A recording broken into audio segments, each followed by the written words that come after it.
ഹദീസും ഖുർആനും മനസ്സിലാക്കാൻ സീറ ആവശ്യമാണ്. എന്ന് പറഞ്ഞാൽ ഹദീസിൻ്റെയും ഖുർആൻ്റെയും ഒരു കോണ്ടെക്സ്റ്റ് എന്ന് പറയുന്നത് സീറയാണ്. നമ്മൾ ടെക്സ്ച്വൽ റീഡിങ് നടത്തിപ്പോകുന്നതിൻ്റെ ഒരു കാരണം എന്താണെന്ന് വെച്ചാൽ നബിയുടെ ചരിത്രത്തിൽ നിന്ന് കോണ്ടെക്സ്റ്റുകൾ നമുക്ക് അബ്സോർവ് ചെയ്യാൻ പറ്റുന്നില്ല എന്നുള്ളതാണ്. അവിടെയാണ് കോൺഫ്ലിക്റ്റുകൾ വരുന്നത് സത്യത്തിൽ. കാരണം നബി പറഞ്ഞ ഒരേ കാര്യം പല ആളുകൾ എടുക്കുമ്പോൾ കോണ്ടെക്സ്റ്റ് പറയാതിരിക്കുമ്പോൾ അതിനെ പല വഴികളിലേക്ക് തിരിച്ചിട്ടുണ്ട്. അതുകൊണ്ട് ഖുർആനെ മനസ്സിലാക്കാൻ സീറൻ്റെ പാർട്ടാണ്. ശരിക്കും സീറ ടു സൂറയാണ് അതിൻ്റെ ഒരു ഇക്വേഷൻ പറയുന്നത്. അപ്പോൾ ഈ ഒരു ലൈൻ, ഈ ഒരു ബ്രിഡ്ജിങ് സീറ ടു സൂറ നമുക്ക് നടത്താൻ പറ്റണം.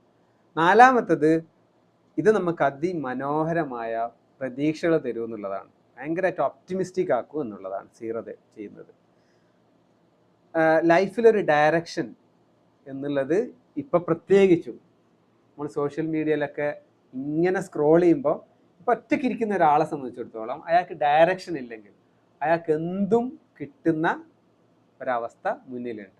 ഇപ്പോൾ ടെലഗ്രാമിലൊക്കെ നമുക്ക് തന്നെ മെസ്സേജ് വരും, അതിഭീകരമായ വൃത്തികേടിൻ്റെ മെസ്സേജുകൾ, ഇതൊന്നും തുറന്നു നോക്കൂ, ആസ്വദിക്കും എന്നൊക്കെ പറഞ്ഞിട്ട്. അവിടെ നമ്മൾ ഞാൻ തുറക്കില്ല, ഞാൻ അത് ആസ്വദിക്കില്ല എന്ന് തീരുമാനിക്കുന്നത് ആ വൃത്തിയുള്ള ഡയറക്ഷൻ കൊണ്ടാണ്. ഇതില്ലാത്ത ഒരാളെ സംബന്ധിച്ചോ അയാൾ എവിടെ എത്തിപ്പെടും എന്നുള്ളതാണ്. അത് അയാൾക്ക് കൊടുക്കുന്നത് സ്ട്രെയിൻ ആയിരിക്കും എന്നുള്ളതാണ്.